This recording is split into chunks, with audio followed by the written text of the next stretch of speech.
Assalamualaikum warahmatullahi wabarakatuh. Apa kabar rekan-rekan semua? Semoga selalu diberikan kesehatan dan diberikan rizki yang berlimpah.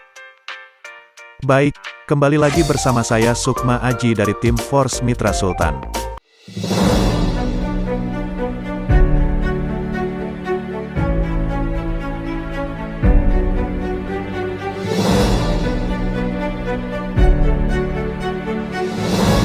Pada video kali ini saya akan menjelaskan secara singkat kepada Anda mengenai apa itu Metaverse, kemudian teknologi yang ada di dalam Metaverse. Metaverse adalah platform DeFi nomor 1 di dunia, yang mana arti dari DeFi itu adalah Decentral Finance. Metaverse ditemukan atau dirancang dan diciptakan oleh Lado Ovchinnikov dari Rusia, yang mana sistem yang digunakan atau diterapkan di Metaverse sudah ada sejak tahun 2020 hingga sekarang di dalam 3 blockchain yang berbeda, yakni Ethereum, Tron, Binance. Dan terbukti masih berjalan hingga sekarang dan masih menghasilkan bagi mereka yang menjalankan bisnisnya. Selanjutnya kita akan membahas apa itu DeFi. DeFi menggunakan teknologi blockchain serta cryptocurrency yang menghapus adanya perantara saat bertransaksi, ungkap Mike Edwards, seorang CEO perusahaan investasi DeFi kedua di Inggris bernama Dispersion. Ada aktor di tengah itu membuat aktivitas berjalan menjadi lebih cepat, murah, efisien serta aman. DeFi dibangun di atas Ethereum, sebuah platform kripto nomor 2 terbesar di dunia. Penggunanya untuk smart contract yakni beroperasi mandiri untuk fasilitas kontrak serta transaksi. Sistem keuangan terdesentralisasi pada intinya memungkinkan pembeli, pemberi pinjaman dan peminjam, antara lain, dapat berinteraksi dengan satu sama lain tanpa melibatkan diri mereka dengan perantara seperti bank, perusahaan dan institusi, jelasnya. Edward mengatakan sifat DeFi adalah transparan dan bisa diakses semua orang. Setiap pengguna memiliki kontrol penuh atas aset mereka dan berinteraksi lewat teknologi dan aplikasi terdesentralisasi. Selanjutnya kita akan membahas tentang apa itu smart contract. Smart contract pertama kali dikenalkan pada tahun 1994 oleh Nick Szabo. Ia memperkenalkan sistem yang memformalisasi dan mengamankan jaringan komputer dengan cara mengombinasikan protokol antar muka para penggunanya. Szabo adalah ilmuwan komputer yang memperkenalkan Bitgold pada tahun 1998, 10 tahun sebelum diluncurkannya Bitcoin. Dia juga menginisiasi ide dibuatnya sistem pembayaran yang mengombinasikan produk sekuritas dan pasar derivatif dalam format beragam.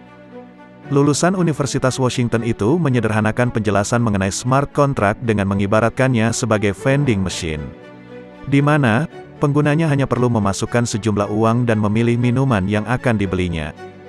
Jika jumlah uangnya telah diterima, maka pengguna akan mendapatkan minuman yang diinginkannya dari mesin tersebut. Saat ini smart contract telah menjadi salah satu tipe dari Ethereum. Penggunaan kontrak pintar ini memungkinkan identitas yang anonim dan orang-orang asing tetap bisa melakukan transaksi yang kredibel tanpa supervisi otoritas maupun sistem hukum. Ia meramalkan di masa depan kontrak digital akan menggantikan kontrak fisik yang dinilainya boros sumber daya. Kini, smart contract yang diinisiasi olehnya bahkan diprediksi akan menjadi kunci revolusi jasa keuangan di masa depan. Sifat otonom dari smart contract membuatnya seperti program yang berjalan sendiri. Ia menjalankan program yang dirancang untuknya jika semua persyaratan terpenuhi, tidak peduli siapapun yang telah mengaksesnya. Dengan kata lain, kontrak dibuat bukan atas dasar percaya melainkan atas dasar terpenuhinya semua persyaratan yang telah terprogram. Jika kamu sulit percaya pada orang lain, tentu smart contract cocok untukmu. Dari penjelasan mengenai smart contract di atas maka dapat disimpulkan bahwa sistem Force tidak akan dapat dirubah oleh siapapun, termasuk pencipta programnya, dan tidak ada bertentangan dengan hukum dari negara manapun, karena adil dan transparan. Selanjutnya kita akan membahas mengenai blockchain yang digunakan oleh Metaverse yakni blockchain jaringan Polygon. Pada dasarnya, Polygon Matic adalah suatu protokol terdesentralisasi yang bertujuan membangun dan menghubungkan sejumlah jaringan blockchain yang punya kesesuaian dengan Ethereum. Protokol ini juga sering disebut Ethereum's Internet of Blockchain. Adapun protokol ini pertama dirilis di India, tepatnya pada tahun 2017 silam. Pada mulanya, Polygon disebut sebagai jaringan Matic, yang dirancang oleh sejumlah pengembang Ethereum, antara lain, Jayanti Kanani, Sandeep Nailwal, Anurag Arjun. Saat ini, Polygon sendiri mulai dilirik oleh banyak DeFi dan dApps sebagai protokol yang dapat membantu perkembangan produk mereka. Diketahui, telah ada lebih dari 80 dApps yang dibangun dengan Polygon hingga Agustus tahun 2021 lalu. Inilah beberapa dApps yang menggunakan Polygon. Yang pertama adalah QuickSwap. Yang kedua adalah Aavegotchi. Yang ketiga adalah KogeFarm. Dan banyak lagi yang lainnya, yang tidak mungkin bisa saya sebutkan satu persatu. Dari penjelasan di atas, maka dapat kita simpulkan bahwa pengembang Metaforce yakni Mr. Lado Oktanikov tidak sembarangan dalam memilih jaringan blockchain. Dia memilih jaringan yang kuat dan digunakan oleh banyak pengembang DeFi lainnya. Selanjutnya kita akan membahas mengenai kripto yang digunakan oleh Metaforce yakni USDT. USDT adalah sebuah aset kripto yang mengklaim nilai per asetnya senilai dengan $1. Sehingga, pergerakan naik turunnya mengikuti kurs dolar, berbeda dengan aset kripto seperti Bitcoin.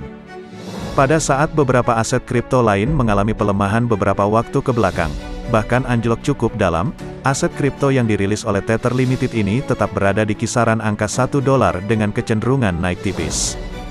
Menanggapi hal tersebut, menurut CEO Digital Exchange, Dwi Sudarto menilai ketika tren turun biasanya pemegang koin kripto berlomba-lomba membeli aset ini, sehingga menyebabkan harga USDT naik. Dari penjelasan di atas, maka dapat kita simpulkan bahwa yang kita transaksikan di dalam Metaforce adalah kripto yang stable coin, yang mana harganya tidak akan anjlok seperti kripto pada umumnya, seperti Bitcoin, Ethereum, BNB, dan lain-lain. Sekian dulu video kali ini, semoga bisa menjadi bahan pertimbangan kalian dalam memilih bisnis yang jangka panjang. Pada video selanjutnya, kita akan membahas mengenai fitur-fitur yang ada di Metaforce. Terima kasih sudah menonton video kami. Bergabunglah bersama kami di Metaforce. Ingat Force, ingat Power Team. Ingat Power Team, ingat Mitra Sultan. Sampai jumpa di video berikutnya. Thank you. Sampai jumpa. 1, 2, 3. Ingat bos, ingat Tordi. Meluas tanpa batas. Luas tanpa batas.